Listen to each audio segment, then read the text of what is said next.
En 1905, el filósofo Jorge Santayana escribió, cito, que aquellos que no pueden recordar el pasado están condenados a repetirlo. Ahora, en el caso de Corea, pronto podríamos tener un ejemplo real de eso.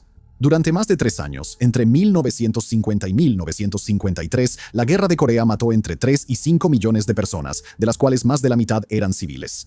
Aunque el conflicto concluyó con un acuerdo de armisticio y sin la firma de un tratado de paz formal, sería mejor pensar que la guerra fue causada en lugar de resuelta. Hoy en día, existen preocupaciones muy reales de que este compás de espera podría terminar pronto.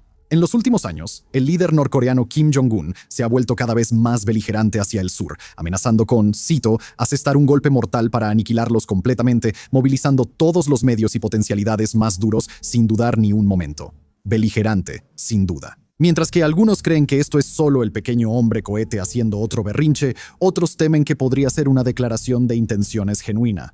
Y no solo los coreanos deberían temer que el conflicto regrese a la península. No quiero sonar dramático, pero una segunda guerra de Corea podría ser potencialmente apocalíptica. Aunque los analistas tienen diferentes perspectivas sobre el comportamiento de Kim, hay un consenso general de que una segunda guerra de Corea sería aún más sangrienta y destructiva que la primera. Y dado cómo va el 2026 hasta ahora, no nos sorprendería que el destino nos pusiera un nuevo conflicto en nuestra lista de posibilidades. Una pesadilla de proporciones épicas. Ahora, antes de profundizar en lo que podría implicar una segunda guerra coreana, es importante entender los factores agravantes que podrían convertir ese conflicto en un baño de sangre, como se ve una vez por generación. Un conflicto tan devastador que haría que la guerra en Ucrania pareciera un picnic en una tarde cálida y soleada. Con el temor de una segunda guerra coreana presente a ambos lados de la línea de demarcación militar, o MDL, ambas Coreas han expandido y avanzado rápidamente sus capacidades militares en la década posterior al armisticio de 1953. Empezando con la amenaza del norte, Kim Jong-un es bastante exhibicionista cuando se trata del ámbito militar. Todos hemos visto las imágenes de las tropas norcoreanas marchando en perfecta sincronía, con enormes máquinas de guerra avanzando y llevando ojivas nucleares. Es como ver al imperio hacer un desfile militar en Star Wars. Cuando se trata del Ejército Popular de Corea, el programa de armas nucleares de Pyongyang es, sin duda, la joya de la corona. Resumiendo la situación, el informe de 2025 del Servicio de Investigación del Congreso destacó cómo, y cito aquí, en la última década, Corea del Norte ha avanzado en sus programas de armas nucleares y misiles balísticos, aumentando la amenaza que Pyongyang representa para el territorio estadounidense, los aliados de Estados Unidos en Asia Oriental y los intereses estadounidenses. Ahora, a pesar de que la comunidad internacional ha utilizado todas las herramientas a su disposición, desde la imposición de sanciones y restricciones comerciales hasta esfuerzos diplomáticos y de acercamiento, no se ha logrado ningún avance significativo hacia la desnuclearización de Corea del Norte. Si esperas que la situación mejore pronto, bueno, no te hagas ilusiones. La ventana para acciones militares que neutralicen la amenaza se cerró hace décadas, y como lo destaca el informe de la Comunidad de Inteligencia de Estados Unidos para 2025, citando de nuevo, Kim no tiene intención de negociar el abandono de sus programas de armas estratégicas, que él percibe como un garante de la seguridad del régimen y del orgullo nacional. Así que las armas nucleares llegaron para quedarse, pero aún más preocupante es el hecho de que la amenaza nuclear también se está intensificando. La introducción de una ley en septiembre de 2022 redujo el umbral para que Pyongyang use armas nucleares en ciertos escenarios, incluyendo una declaración de intención de iniciar ataques nucleares preventivos. Aún peor, el arsenal nuclear de Corea del Norte está creciendo mientras su tecnología de misiles balísticos se vuelve cada vez más sofisticada. A pesar de que el país nunca ha revelado la cantidad de ojivas nucleares que posee, se cree que la cifra ronda las 50. Estas pueden ser lanzadas mediante misiles balísticos de corto y mediano alcance que podrían atacar a Corea del Sur y Japón, misiles de alcance intermedio capaces de llegar a bases estadounidenses en Asia-Pacífico y misiles balísticos intercontinentales o ICBM diseñados para amenazar el territorio continental de Estados Unidos. Pyongyang también ha acelerado el desarrollo de su propio misil balístico lanzado desde submarino con capacidad nuclear, la serie Pukgukseong. El programa ha avanzado notablemente rápido, con múltiples pruebas exitosas que ya se han realizado. Pero no se dejen engañar, el programa de Corea del Norte va mucho más allá de la amenaza de un Armagedón nuclear. El país también cuenta con uno de los ejércitos permanentes más formidables del mundo, con aproximadamente 1.3 millones de militares activos, el cuarto más grande del mundo. El servicio nacional es obligatorio para los hombres, quienes deben servir al menos 10 años, y para las mujeres, quienes sirven durante 7 años. A pesar de que las unidades norcoreanas sufrieron fuertes bajas en la región de Kursk, en Rusia, con alrededor de 6.000 muertos o heridos, esas pérdidas constituyen solo una pequeña fracción del total de su personal militar. La lucha incluso podría resultar beneficiosa para Corea del Norte, a pesar de las bajas, si los líderes militares logran aprender lecciones y estrategias valiosas de la experiencia. El país también posee un arsenal masivo de artillería y cohetes, aunque envejecido. Esto incluye un estimado de 8.500 piezas de artillería de campaña, 5.100 sistemas de lanzamiento múltiple de cohetes, 100 cañones autopropulsados de 170 milímetros y 200 sistemas de lanzamiento múltiple de cohetes de 240 milímetros. Muchas de estas están posicionadas estratégicamente cerca de la frontera, cerca de la capital surcoreana, Seúl. Se cree que Corea del Norte también tiene aproximadamente 4.300 tanques a su disposición, junto con un número creciente de vehículos terrestres no tripulados o UGVs, drones suicidas equipados con IA y centinelas robóticos que a menudo cuentan con capacidades de navegación e identificación por IA. Por suerte, no todas las Fuerzas Armadas de la nación vienen acompañadas de cifras grandes y aterradoras. Debido a un enfoque histórico en priorizar las fuerzas militares terrestres, la Marina Costera de Pyongyang no es impresionante. Aunque es difícil obtener información precisa y detallada sobre el tema debido al extremo secretismo, según el intérprete, citando, la Marina todavía depende de aproximadamente 60 submarinos diésel costeros y mini submarinos, la mayoría de los cuales datan de los años 60 y 70, mientras que sus fuerzas de superficie comprenden únicamente pequeñas embarcaciones patrulleras y corbetas para operaciones a lo largo de la costa, no para proyectar poder lejos de la orilla.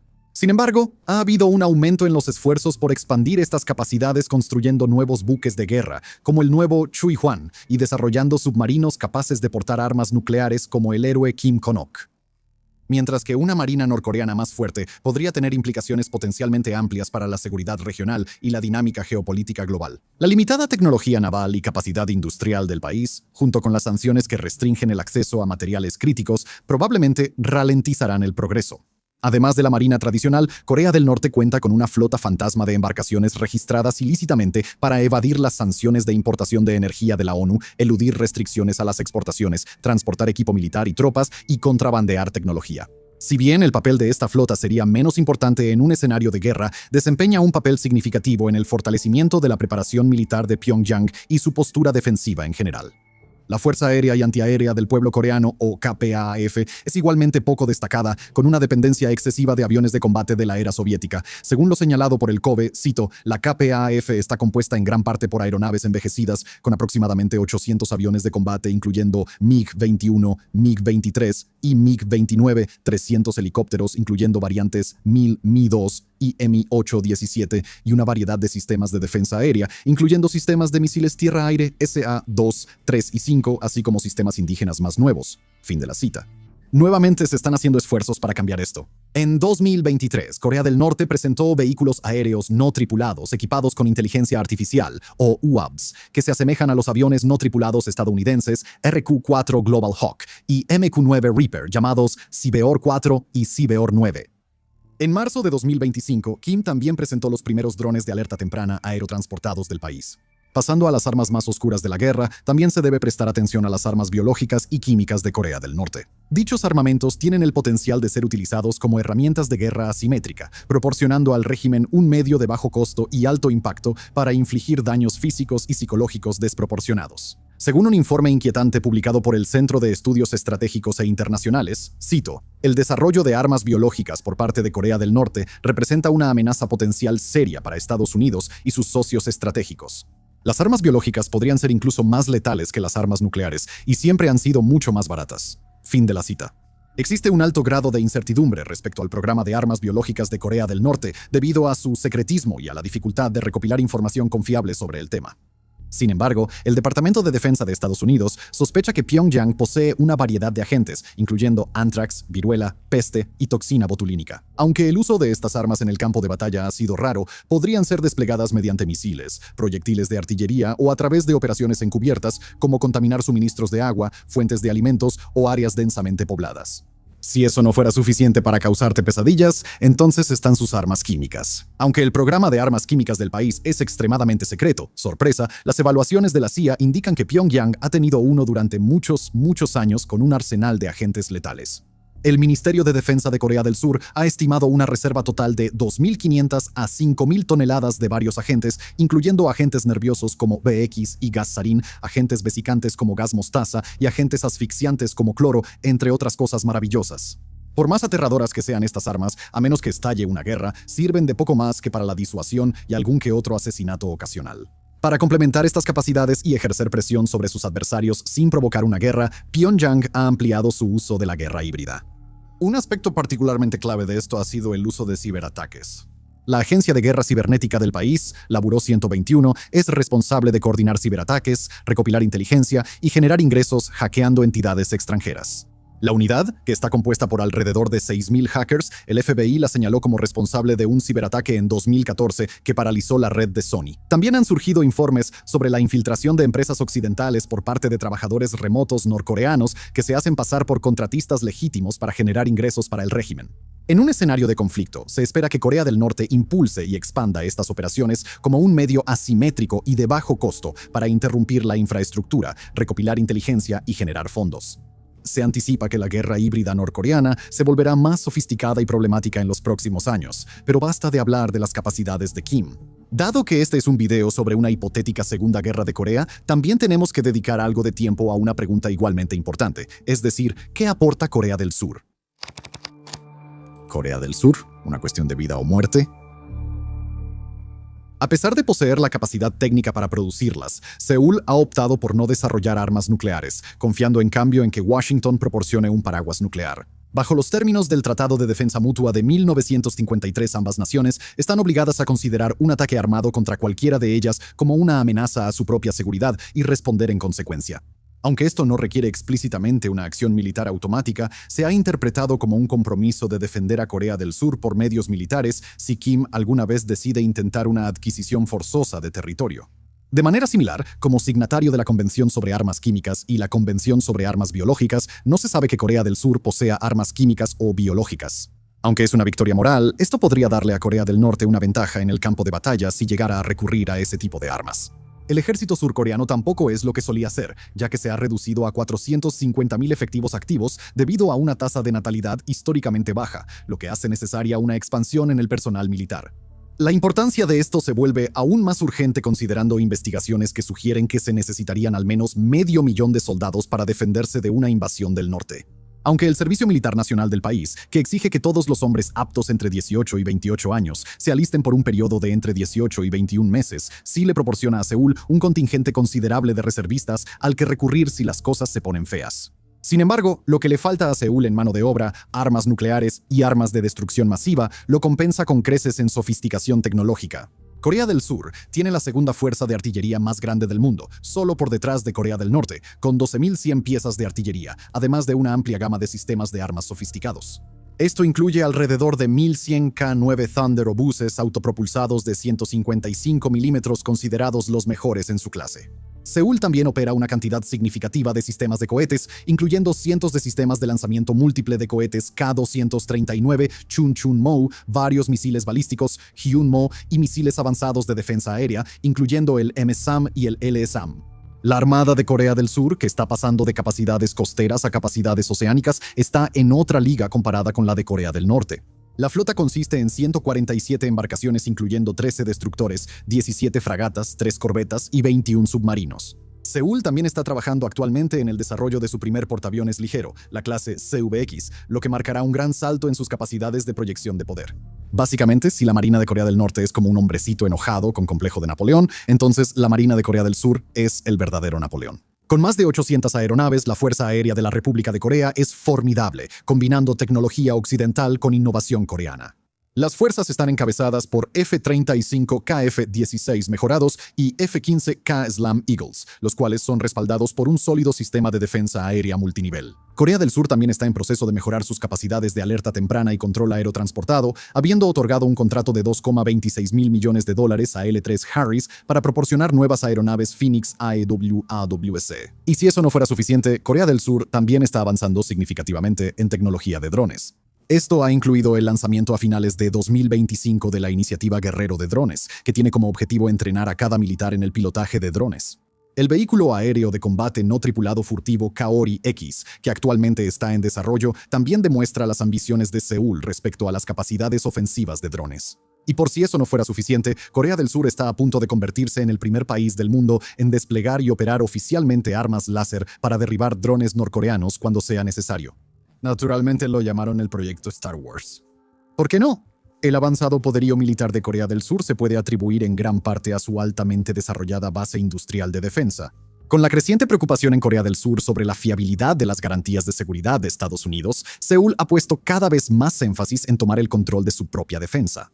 Además de los claros beneficios para la seguridad nacional, la expansión de la capacidad de fabricación de defensa también trae ventajas económicas. Con presidentes surcoreanos consecutivos reconociendo esto, el país está en camino de convertirse en uno de los principales exportadores de armas del mundo, ubicándose constantemente entre los 10 primeros a nivel global. Con su población y fuerzas armadas en disminución, continuar con esta tendencia será absolutamente crucial. Muy bien, hasta ahora ya deberías tener una buena idea del poderío militar de ambos países. Pero con una segunda guerra coreana que seguramente involucrará a otros actores, la ecuación es mucho más compleja que un simple enfrentamiento directo. Así que es hora de empezar a analizar a los otros actores en este drama inminente, incluyendo a las dos superpotencias mundiales. Pero antes de hablar de Estados Unidos y China, alerta de spoiler para ese pequeño final de suspenso de la última parte, solo una breve pausa para contarles sobre algo que hemos estado preparando aquí en Warfronts. Frontstarco es nuestro sitio enfocado en suscriptores para personas que ven análisis profundos como este y piensan para sí mismos, quiero más de eso. Aún así, cada semana publicamos 2 videos exclusivos y 2 artículos escritos por expertos, diseñados para ayudarte a entender este mundo increíblemente caótico y loco.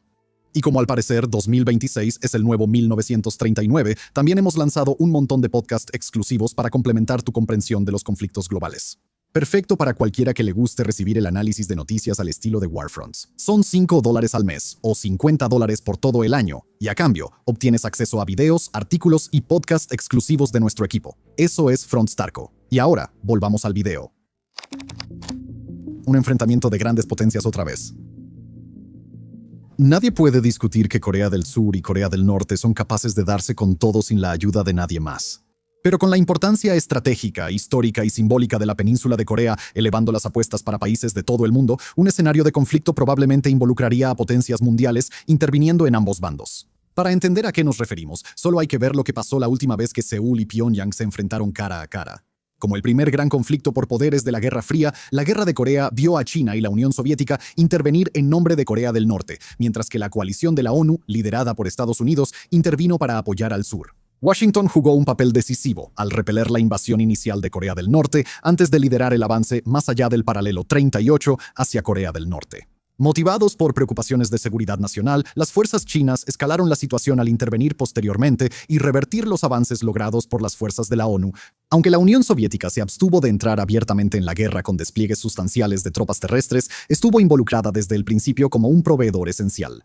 Al final del conflicto en 1953, Estados Unidos y China habían enviado colectivamente 3 millones de tropas y Washington también desplegó una quinta parte de su fuerza aérea y casi la mitad de su marina. Mientras que el personal soviético solo sumaba entre 2.000 y 3.000, Moscú proporcionó enormes cantidades de ayuda, incluyendo tanques T-34, aviones de combate MiG-15, armas ligeras y suministros esenciales. Juntos, estos actores internacionales transformaron una guerra civil en una gran confrontación de la Guerra Fría que ha mantenido a la península en una división prolongada desde entonces. Aunque no hay 2 conflictos iguales, al analizar qué naciones probablemente intervendrán, hay que decir que el conocido adagio, mientras más cambian las cosas, más siguen igual, definitivamente es apropiado.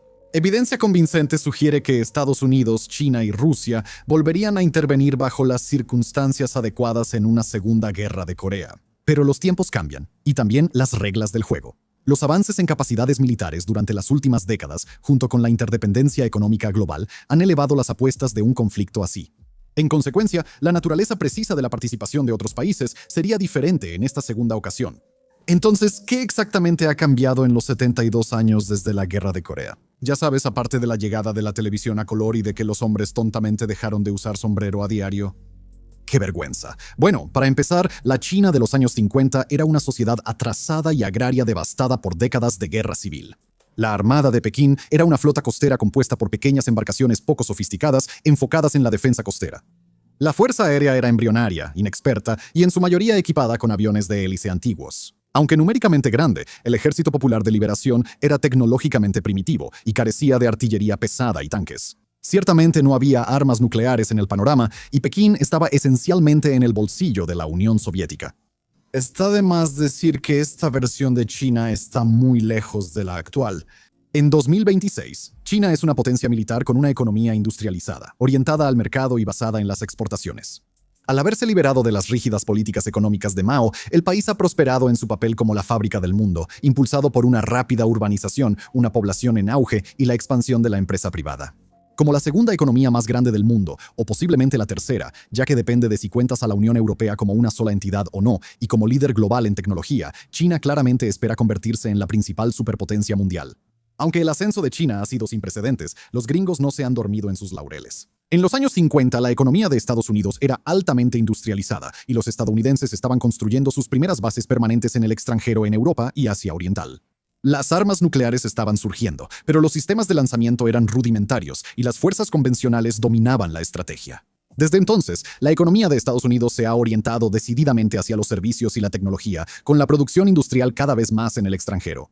Las capacidades militares han avanzado en todos los aspectos, pasando de maniobras de tropas a gran escala y artillería masiva e imprecis a sistemas no tripulados y municiones guiadas de precisión que logran resultados a distancia. Hoy en día, Estados Unidos tiene, por mucho, la presencia militar más extensa en todo el mundo, supervisando aproximadamente 750 bases militares que facilitan la proyección de poder global. Las dos naciones también ahora cuentan con capacidades nucleares mucho más avanzadas. Se cree que Pekín tiene 600 ojivas nucleares y la reserva de armas nucleares de más rápido crecimiento en el mundo. Washington, por su parte, tiene alrededor de 5.200 ojivas. Ambos países presumen capacidades de tríada nuclear, combinando sistemas de lanzamiento por tierra, mar y aire.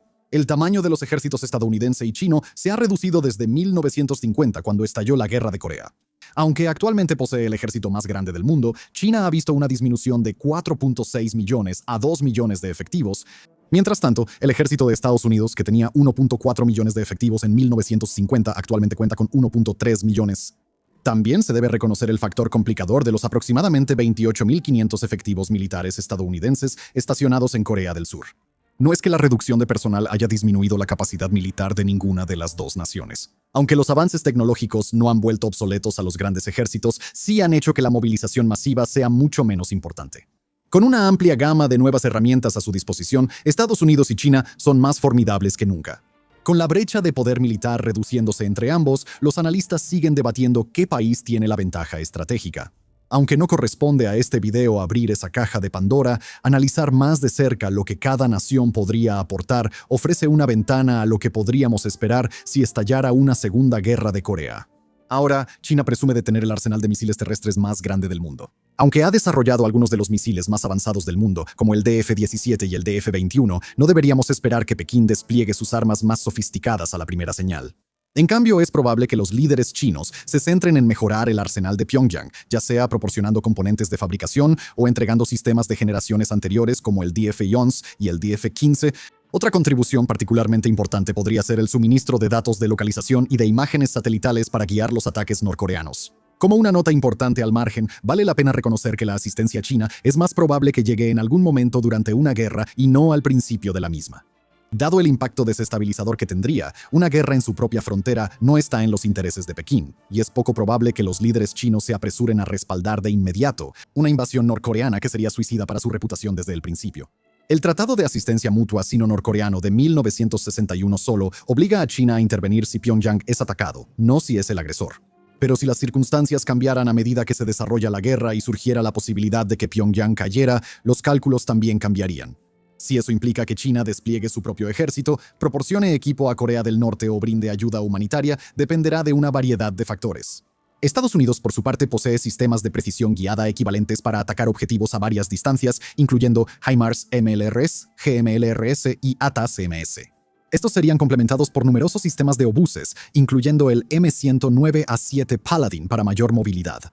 Curiosamente, en diciembre de 2025, el ejército de Estados Unidos confirmó que el sistema de artillería de cohetes M278U participó por primera vez en pruebas de fuego real en Corea del Sur, lo que refleja el estatus prioritario de Seúl como receptor de equipo de primera línea estadounidense. Dado que Washington está obligado por tratado a acudir en ayuda de su aliado, estas armas podrían ser fundamentales desde el inicio del conflicto. En cuanto a tanques, China, con 6.800, supera ligeramente a Estados Unidos, que cuenta con 4.600. Sin embargo, Washington se beneficia de una mayor experiencia de combate y despliega una mayor proporción de sus tanques en variantes modernas, como el M1 Abrams, que están permanentemente estacionados en Corea del Sur. Para China, enviar tanques más antiguos como el Tipo 59 y el Tipo 69 podría ser la opción preferida, ya que así se evita el riesgo de que la tecnología avanzada de tanques sea capturada por Estados Unidos o Corea del Sur. En cuanto al poder naval, con los astilleros de China produciendo buques de guerra a un ritmo extraordinario, la Armada del Ejército Popular de Liberación es ahora la flota más grande del mundo. Esto incluye 3 portaaviones, 60 destructores, 50 fragatas, 70 corbetas y 60 submarinos, lo cual es realmente impresionante. Pero el enfoque estratégico principal de Pekín está centrado firmemente en Taiwán, una posible guerra que inevitablemente dependería de operaciones navales. Por lo tanto, cualquier asistencia naval para Corea del Norte probablemente estará dirigida a operaciones defensivas en lugar de enfrentamientos ofensivos arriesgados. Esto podría implicar que submarinos sigan los movimientos de Estados Unidos y el posicionamiento estratégico de portaaviones para crear problemas a Estados Unidos, Corea del Sur y cualquier otro aliado participante. Espera que los mejores barcos no participen en esta ocasión. Ayudar a Pyongyang sería importante para Pekín, pero no tan importante como para que Xi estuviera dispuesto a poner en riesgo sus objetivos de reunificación con Taiwán. En comparación, Washington tiene la marina más poderosa del mundo, con 11 portaaviones, 75 destructores, 25 corbetas y 70 submarinos. Ahora, no deberíamos esperar que Estados Unidos apueste todo y envíe toda su flota global, sino que despliegue entre 2 y 4 grupos de ataque de portaaviones a la región. Mientras los portaaviones actúan como aeródromos flotantes y los submarinos acechan las aguas de la región como asesinos silenciosos, los destructores harán gran parte del trabajo sucio, con las corbetas desempeñando un papel de apoyo, potencialmente realizando tareas como desviar minas, y luego está el poder aéreo. Se cree que la Fuerza Aérea de China tiene aproximadamente 2.150 aviones de combate en comparación con Estados Unidos, que tiene alrededor de 2.650. Pekín probablemente se enfocaría en proporcionar un paraguas de defensa aérea sobre Corea del Norte y su propia frontera, interceptando en lugar de realizar ataques ofensivos.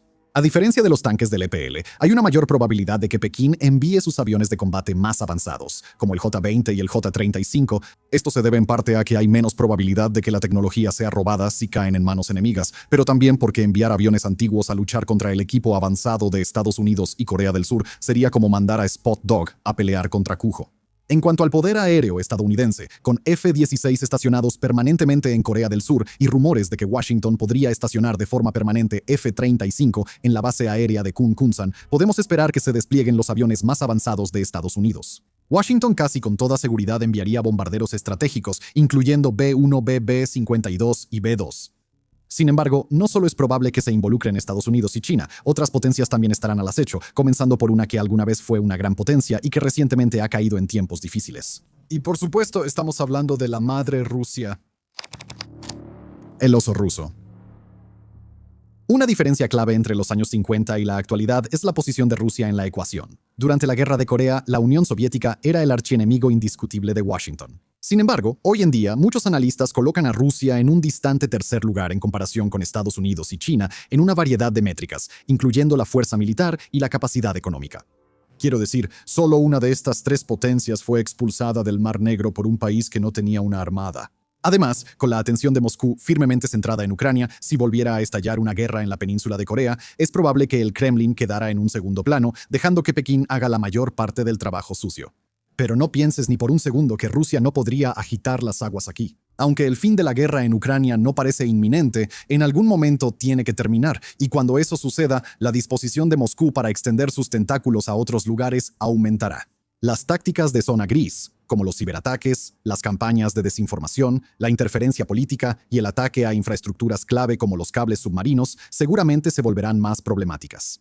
Aunque existe una cláusula de defensa mutua incluida en el Acuerdo de Asociación Estratégica Integral de junio de 2025 entre Rusia y Corea del Norte, muchos analistas creen que el Kremlin intentaría evitar una intervención directa debido a los riesgos de escalada que implica entrar en una guerra que probablemente involucraría a Estados Unidos. No obstante, incluso con las fuerzas armadas rusas empantanadas en Ucrania, Moscú todavía conserva muchas opciones que podrían causar dolores de cabeza a los funcionarios en Corea del Sur y Washington, opciones que no implican entrar directamente en la línea de fuego.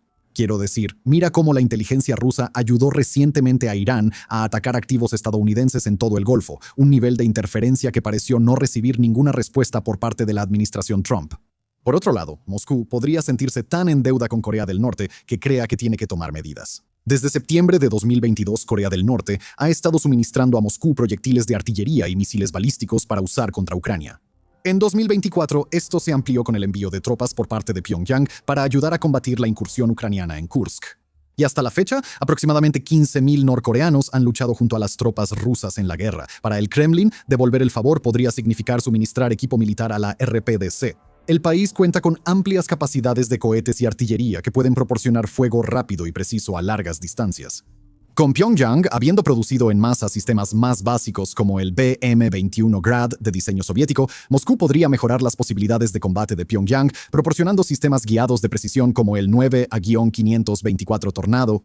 Como las reservas de tanques rusos han sufrido grandes pérdidas en Ucrania, con estimaciones que sugieren que el arsenal previo a la guerra de 7.300 tanques se ha reducido a alrededor de 3.000, es bastante improbable que una oleada de tanques cruce la frontera. Aunque si el conflicto en Ucrania terminara mañana, con las fábricas de defensa rusas operando las 24 horas para reponer el arsenal, el potencial para enviar tanques podría aumentar bastante rápido. Si estallara una guerra en Corea mientras la guerra en Ucrania sigue en curso, lo más probable sería transferir sistemas avanzados para modernizar la flota existente de Corea del Norte.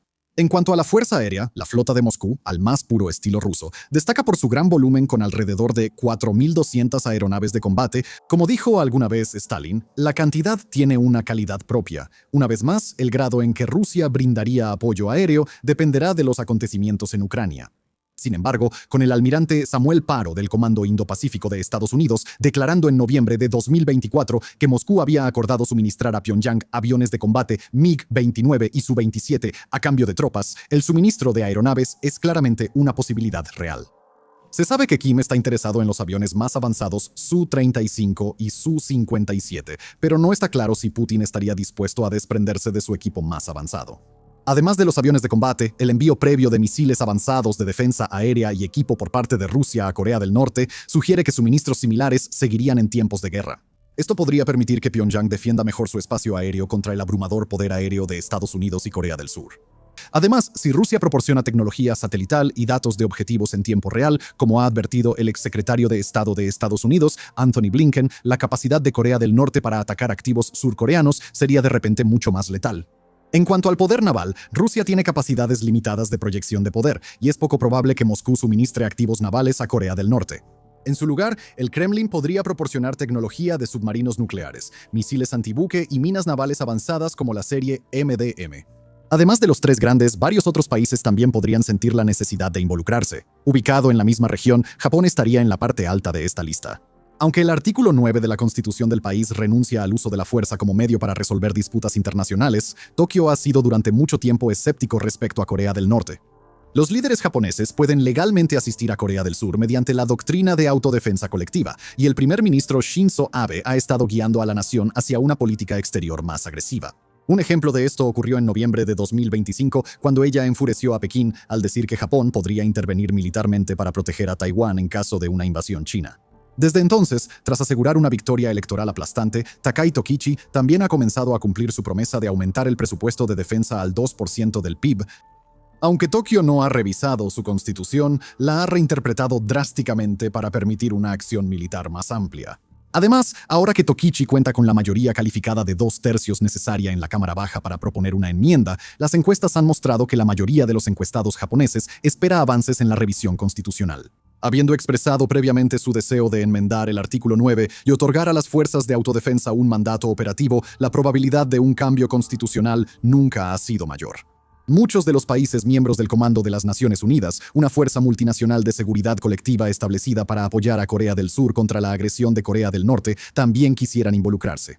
Entre los 18 miembros también conocidos como los estados que enviaron tropas, se encuentran Australia, Canadá, Nueva Zelanda, el Reino Unido, Alemania, Filipinas y Tailandia. Australia, Canadá y Nueva Zelanda son actualmente los socios no estadounidenses más activos. En toda la coalición, el apoyo variaría desde asistencia humanitaria hasta apoyo logístico y operaciones de combate directo. La lista de países dispuestos a respaldar a Corea del Norte es comparativamente corta, siendo China y Rusia las únicas inclusiones notables. E incluso entonces, con Pekín viendo a Corea del Norte con escepticismo, la asociación es más una situación de el enemigo de mi enemigo es mi amigo que una alianza basada en valores compartidos o confianza. Pero eso no significa que no vayan a intervenir de todos modos. Y que no quepa duda, si las cosas se ponen difíciles, hay más que suficiente poder de fuego acumulado para borrar toda la península del mapa. Factores que complican.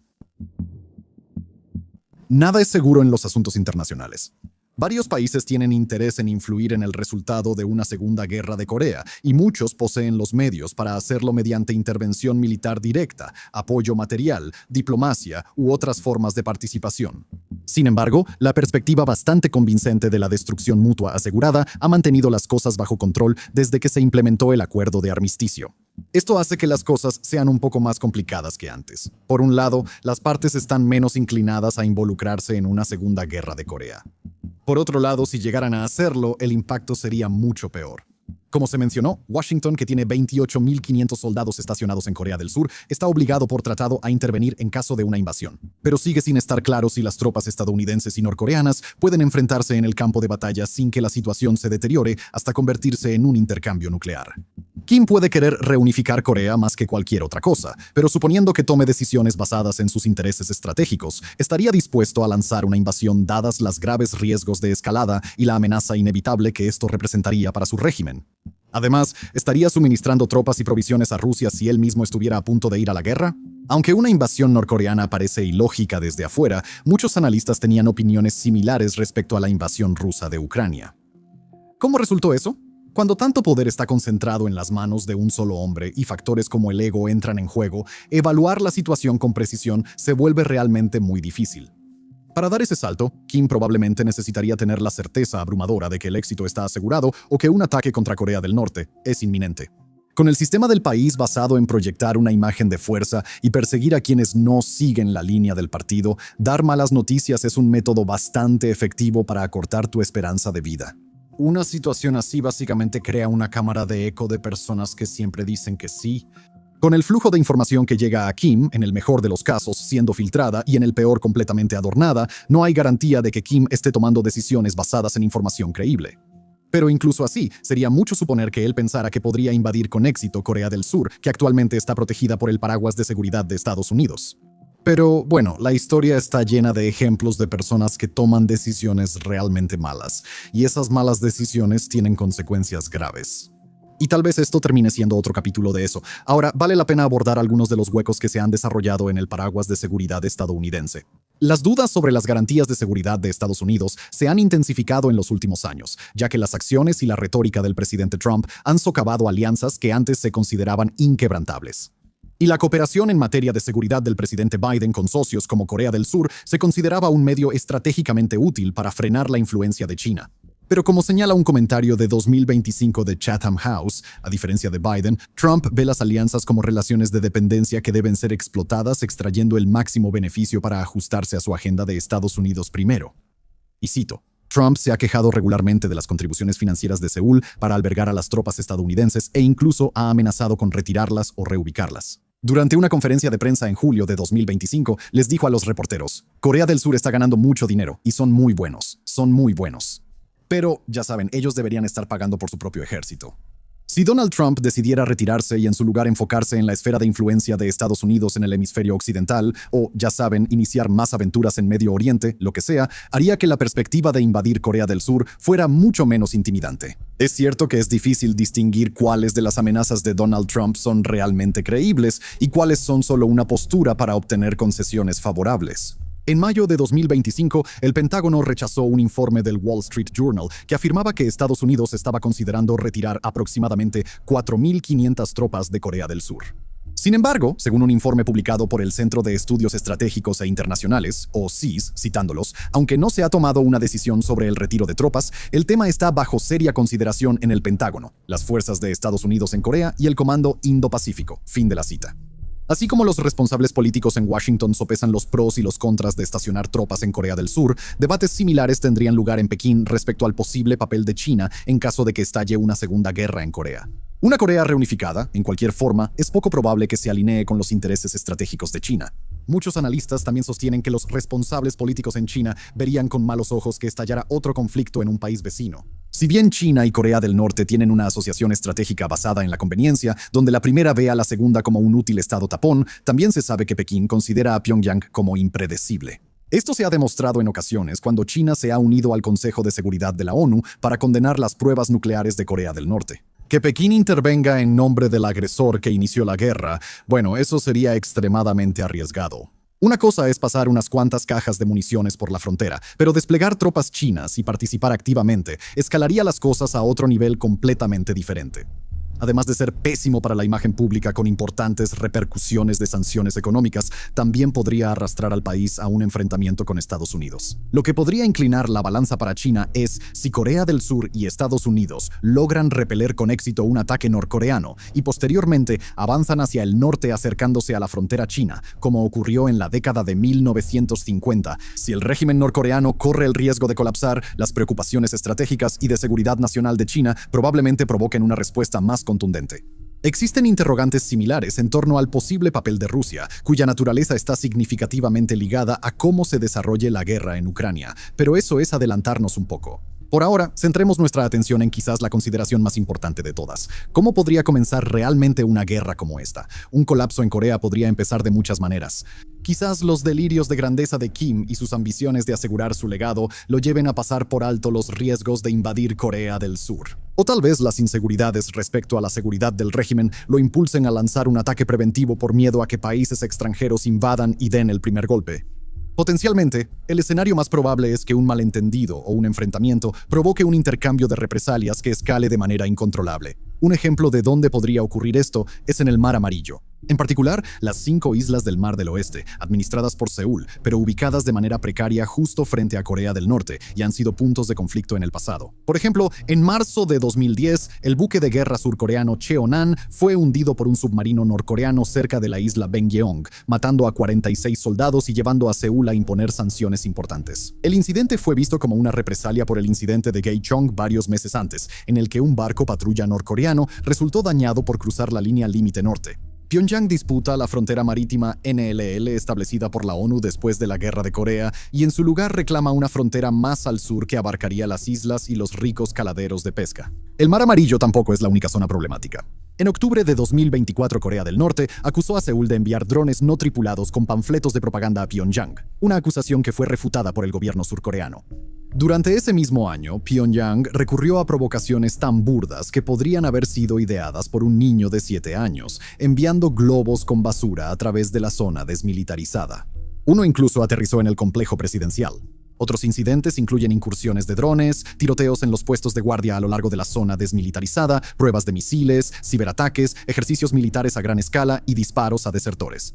Probablemente el más extraño ocurrió en 1976, cuando 2 oficiales del ejército estadounidense fueron asesinados por tropas norcoreanas en la zona desmilitarizada, mientras supervisaban la poda de un árbol que obstruía la vista de un puesto de control. En lo que la BBC describió como, cito, el trabajo de jardinería más dramático de la historia.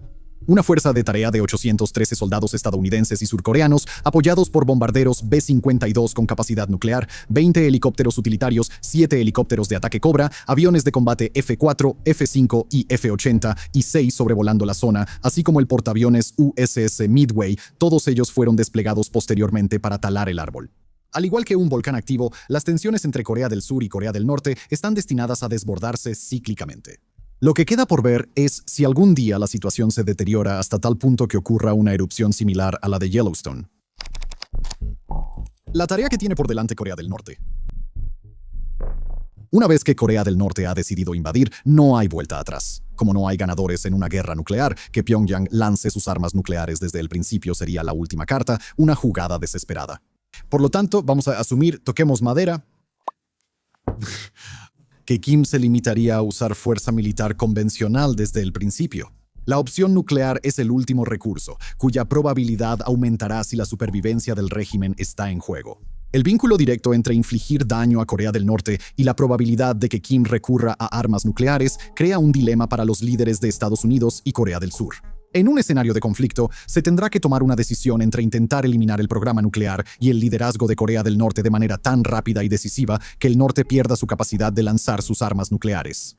O repeler la invasión sin buscar un cambio de régimen con la esperanza de regresar al statu quo previo a la guerra. Evidentemente, una segunda guerra coreana podría tomar muchas formas dependiendo de las decisiones que tomen los líderes según las circunstancias del momento.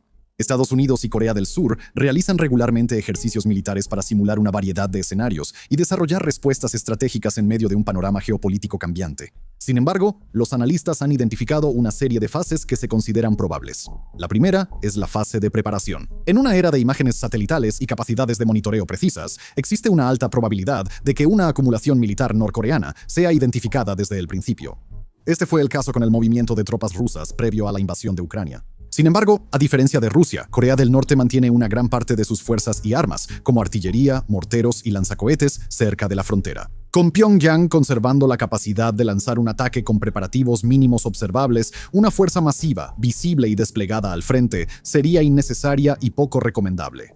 Si bien no se anticipa que Corea del Sur y Estados Unidos sean tomados por sorpresa al mismo nivel que se observó en 1950, preservar el elemento sorpresa al máximo grado posible es una de las herramientas más valiosas de Kim. El fracaso corre el riesgo de desencadenar un ataque preventivo, una represalia inmediata o, en general, una resistencia más fuerte a medida que el enemigo anticipa lo que viene. Tácticas como el camuflaje, la documentación falsa y las operaciones de bandera falsa podrían emplearse para despistar a Estados Unidos y Corea del Sur.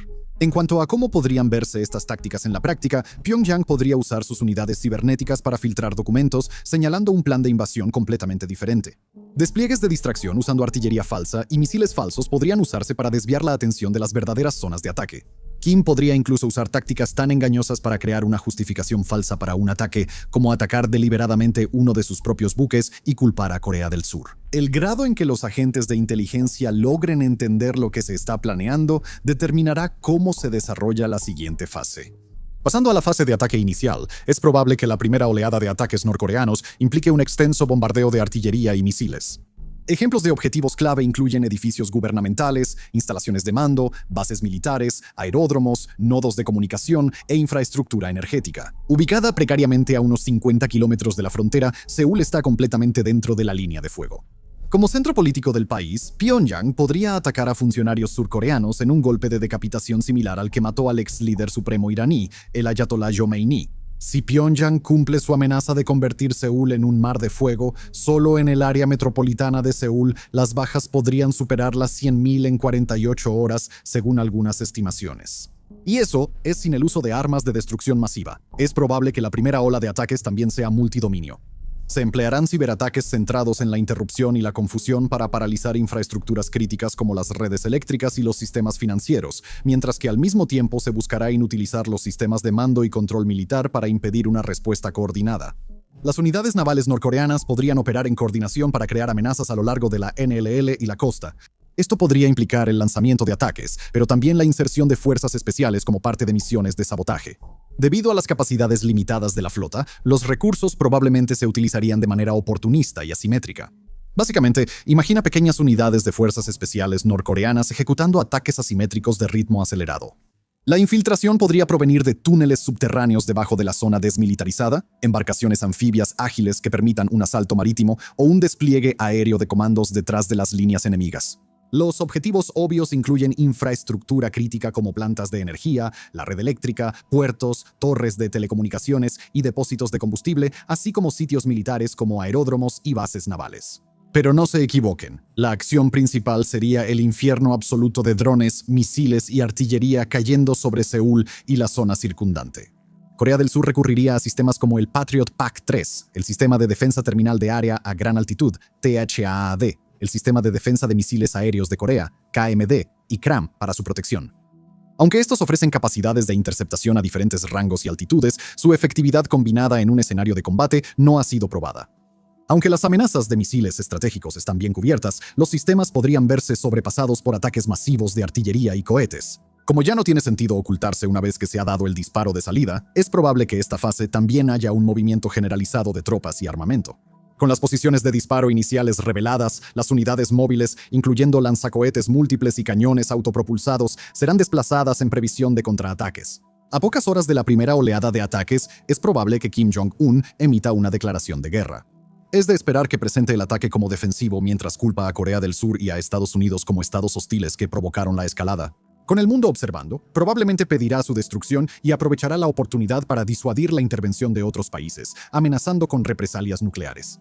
Los líderes mundiales, a su vez, opinarán sobre el asunto, mientras que las naciones occidentales condenarán la acción. China y Rusia probablemente serán más reservados, pidiendo moderación y diálogo. Después de que haya concluido la fase inicial de ataques, dependiendo de qué tan exitosas hayan sido las operaciones, Pyongyang tendrá algunas opciones para elegir. En primer lugar, Kim podría redoblar sus esfuerzos, escalando las acciones militares con una segunda ola de ataques aún mayor, que podría implicar el movimiento masivo de tropas a través de la frontera.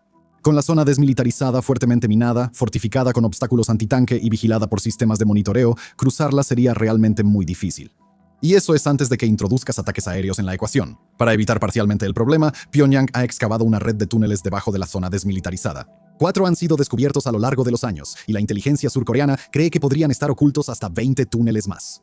Sin embargo, esto solo sería adecuado para mover pequeñas unidades como fuerzas especiales en lugar de ejércitos completos.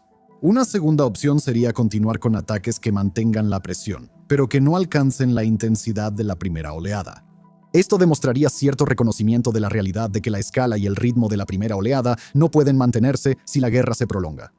Alternativamente, Corea del Norte podría decidir consolidar posiciones y fortificarse contra una respuesta de Corea del Sur y potencialmente de Estados Unidos. Considerando que se habrán logrado pocas, si acaso, ganancias territoriales tras un bombardeo inicial, esto implicaría el riesgo de ceder la iniciativa. Aunque el próximo movimiento de Corea del Norte no está claro, lo que sí es seguro es que Corea del Sur se apresurará para asegurar que el siguiente capítulo, la fase de contraofensiva, constituya una respuesta letal. Como la propia supervivencia del país depende de su capacidad para resistir un embate norcoreano y responder de manera decisiva, Seúl ha invertido mucho tiempo y dinero preparándose para esta situación. Con su ventaja tecnológica, establecer la superioridad aérea será un objetivo principal para Seúl en las primeras etapas. Todos y cada uno de los aeródromos que puedan operar después de las primeras oleadas de ataques estarán enviando aviones de combate surcoreanos al cielo. El caos de las etapas iniciales probablemente resultará en un espacio aéreo disputado, caracterizado por intensas batallas aéreas, enfrentamientos con misiles tierra-aire y un control incierto sobre áreas clave. Sin embargo, los analistas esperan que Corea del Sur, probablemente con la ayuda de Estados Unidos, logre el control de los cielos relativamente rápido. Los aviones más antiguos de Corea del Norte simplemente no son competencia. Si Corea del Sur se viera obligada a defenderse sola, la represalia seguiría siendo formidable. Seúl ha desarrollado un marco de respuesta conocido como el sistema de 3 ejes para definir sus cursos de acción antes, durante y después de un ataque norcoreano. El primer eje, conocido como Kill Chain, implica atacar preventivamente las instalaciones nucleares y de misiles de Pyongyang tras detectar su uso previsto. El segundo es el sistema de defensa aérea y de misiles de Corea, que está diseñado para proteger al país de ataques convencionales y nucleares, interceptando misiles de corto y mediano alcance. El tercero es el Plan de Castigo y Represalia Masiva de Corea, o KMPR, que busca cortar la cabeza de la serpiente eliminando al liderazgo de Corea del Norte con ataques de precisión y operaciones de fuerzas especiales. Aunque los detalles específicos del KMPR siguen siendo clasificados y han evolucionado a lo largo de los años, una fuente militar surcoreana anónima le dijo a los reporteros, y los citaré aquí: cada distrito de Pyongyang, especialmente donde posiblemente se esconda el liderazgo norcoreano, será completamente destruido por misiles balísticos y proyectiles de alto poder explosivo tan pronto como el norte muestre cualquier señal de usar un arma nuclear. En otras palabras, la capital del norte será reducida a cenizas y borrada del mapa. Fin de la cita. Aunque probablemente deberíamos tomarnos un momento aquí para recordarnos que decapitar al liderazgo de Irán y bombardear Teherán hizo poco para detener la represalia de la República Islámica. Quiero decir, la guerra es bastante difícil. Pasando a Estados Unidos, Corea del Sur esperará que Washington cumpla sus compromisos bajo el Tratado de Defensa Mutua de 1953. Los temores en torno a la política exterior de Estados Unidos primero de la administración de Trump y sus posibles implicaciones para Corea del Sur son válidos, y la confianza en Estados Unidos como un socio de defensa confiable ha disminuido entre los surcoreanos. Pero los analistas todavía están generalmente de acuerdo en que Washington intervendría, considerando que el país es demasiado estratégico y económicamente vital como para abandonarlo, especialmente dado su récord de inversiones industriales en Estados Unidos y su papel fundamental como centro de reparación naval y barrera de primera línea contra China. Si Corea del Norte logra atacar con éxito las instalaciones estadounidenses durante la andanada inicial, causando bajas estadounidenses, la probabilidad de que Washington intervenga se dispararía absolutamente. Y recordemos, la administración actual no ha demostrado precisamente ser tímida a la hora de usar el poder estadounidense. Trump ha utilizado el poder aéreo para eliminar al liderazgo de Irán, activos navales para imponer un bloqueo marítimo de facto a Cuba y la costa iraní, e incluso secuestró al líder de un país en el caso de Venezuela. Y eso es solo al momento de la grabación. Ahora bien, estos episodios largos tardan unas semanas en armarse en la sala de edición, así que es totalmente posible que para cuando veas esto, él ya haya autorizado el bombardeo de Groenlandia o la anexión de Liechtenstein o algo igual de loco. Es difícil mantenerse al día con las cosas en este momento. Aunque la magnitud de una segunda guerra coreana obligaría a Trump a ir más lejos que antes, fácilmente podría recurrir al mismo manual esta vez. La Estrategia Nacional de Defensa de 2026 también ha señalado un cambio respecto a los planes históricos que dependían de enormes refuerzos estadounidenses en Corea hacia un apoyo crítico pero más limitado. Trump anteriormente ha amenazado a Kim con, cito, fuego y furia como el mundo nunca ha visto. Todo el mundo estará observando con gran expectación para ver si cumple con su palabra o si esto simplemente se convierte en la máxima prueba de que Trump siempre se echa para atrás. O taco, si te sientes estadounidense, pero Trump siempre se echa para atrás. Si Corea del Sur lidera en el terreno, el apoyo crítico de Estados Unidos puede tomar varias formas. Los aviones de combate estadounidenses estacionados en la península, en Japón y en otros lugares de Asia-Pacífico podrían movilizarse con gran eficacia. Los F-35 y los bombarderos furtivos B-2 podrían lanzar fuego sobre las instalaciones nucleares y el liderazgo de Corea del Norte. Además, a medida que los activos navales estadounidenses pasan a una postura de guerra, es probable que se desplieguen varios grupos de ataque de portaaviones junto con submarinos y otros recursos. Estos esfuerzos estarían alineados con el OPLAN 5022, el plan operativo más reciente que describe las acciones conjuntas entre Estados Unidos y Corea del Sur para responder a Corea del Norte. El plan incluye opciones de descabezamiento del liderazgo para terminar el conflicto de manera rápida y decisiva, al mismo tiempo que se evita una guerra a gran escala. Por supuesto, todo esto depende de la suposición de que Kim no intente borrar todo de un solo golpe, atacando todas las bases estadounidenses y surcoreanas desde el principio. Piensa en misiles nucleares lanzados hacia Guam y Okinawa y una andanada inicial de misiles, cohetes y artillería que no apunta a Seúl en sí, sino que busca destruir todas las instalaciones militares. Y para aquellos que se ríen de la idea de que Corea del Norte podría golpear con éxito instalaciones militares estadounidenses, no olviden que Irán logró atacar bases estadounidenses en una guerra que Estados Unidos sabía que venía y tuvo tiempo de prepararse usando armas relativamente poco sofisticadas. Aunque la mayoría de los analistas asume que Kim es muy escéptico de provocar la ira de Washington siguiendo la estrategia de todo o nada, sigue siendo posible que la disparidad de poder lo lleve a calcular que una destrucción abrumadora sería su mejor jugada inicial. Básicamente, apostar a que jugar la carta nuclear en su primera jugada sería suficiente para sorprender a Estados Unidos y hacerlo retroceder. Sin embargo, incluso si Kim jugara esta carta, y eso ya es mucho suponer, con tantas bases estadounidenses ubicadas alrededor de Asia-Pacífico, coordinar ataques simultáneos sería extremadamente difícil. Es más probable que las bases ubicadas más lejos reciban una advertencia porque las más cercanas a Pyongyang serían atacadas primero. E incluso si los ataques tuvieran éxito, todo lo que Kim habría hecho sería recrear Pearl Harbor para el siglo XXI. Y todos recordamos cómo le fue a Japón imperial, ¿verdad? Sin embargo, si Pyongyang logra sobrevivir a las primeras horas y días de combate, sacudirse el polvo y seguir luchando, podrían suceder varias cosas. Primero, como un expareja celoso después de unas copas de vino de más, las llamadas de Corea del Norte a China y Rusia probablemente se volverán cada vez más desesperadas a medida que se den cuenta de lo que significa estar solos. Aunque existen serias dudas sobre si China intervendría y cómo lo haría, el Colegio de Guerra del Ejército de Estados Unidos tiene razón al señalar que, citándolos, el mismo temor estratégico que llevó a China a intervenir en la guerra de Corea sigue estando presente en el gobierno chino hoy en día. Fin de la cita. Además, como informó un reportero que escribe para Al Jazeera, lo penúltimo que quiere China es una nueva guerra en Corea. Pero lo último que quiere China es una Corea unificada bajo el liderazgo de Corea del Sur. Fin de la cita. La intervención también conlleva sus propios riesgos para China, tanto militares como económicos y de reputación. Pero si las cosas se complican para Pyongyang, China podría verse obligada a intervenir una vez más. Eso sucedió en 1950, cuando China envió tropas a Corea del Norte para repeler a las fuerzas del general Douglas MacArthur mientras se acercaban a la frontera china. Al hacerlo, las fuerzas chinas los empujaron 400 kilómetros al sur a lo largo de la península. Si miras un mapa que muestra la línea de demarcación militar establecida en el armisticio, que refleja las posiciones reales finales de batalla, junto al paralelo 38 que los dividía antes, te darás cuenta de lo dolorosamente cerca que están.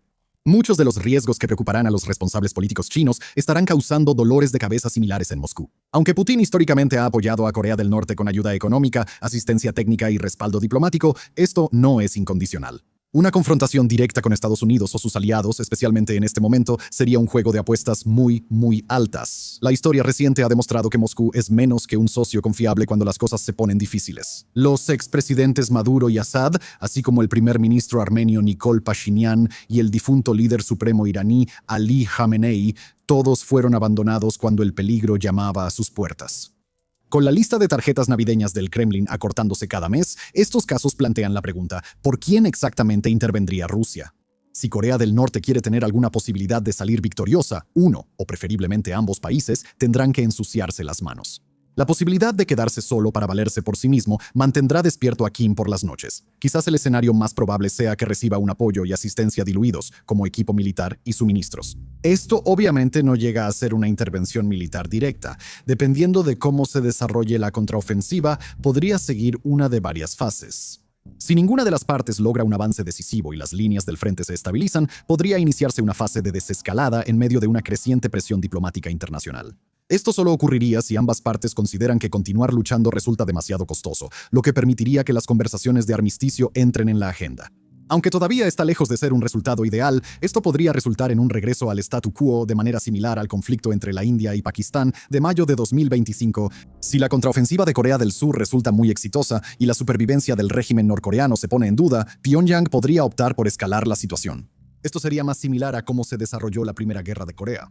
Sin embargo, con armas nucleares ahora en la ecuación, los riesgos en este escenario serían mucho mayores esta vez. Ahora, hay un tercer escenario que se encuentra entre la desescalada negociada y la escalada existencial. Esto implicaría que la contraofensiva de Corea del Sur tenga éxito tácticamente, pero sin llegar a amenazar el colapso del régimen, mientras que Pyongyang, sin el respaldo internacional que necesita, se queda atascado. Con Seúl y sus aliados considerando que avanzar más sería demasiado arriesgado debido al potencial de una escalada nuclear y la intervención china, mientras que Corea del Norte carece de la capacidad para avanzar, la guerra esencialmente llegaría a un punto muerto. Aunque fue un conflicto mucho más desigual, la Guerra del Golfo de 1991 tuvo un resultado similar, con las fuerzas de la coalición liderada por Estados Unidos liberando Kuwait, pero sin llegar a derrocar el régimen de Saddam Hussein en Irak. Pero con los estadounidenses regresando directamente para terminar el trabajo 13 años después, pausar una guerra no siempre significa que sea el final. Cuando las cosas se ponen tensas en la península de Corea, todos deberían prestar atención. Con ambas Coreas contando con fuerzas militares formidables y respaldadas por superpotencias con intereses propios, cualquier escalada probablemente tendrá consecuencias graves y de gran alcance para la seguridad regional y global. El hecho de que una segunda guerra coreana aún no se haya manifestado sugiere que los juegos de guerra norcoreanos le han hecho ver a la dirigencia que invadir sería una mala idea. No hay indicios actuales de un cambio lo suficientemente significativo como para alterar esa situación.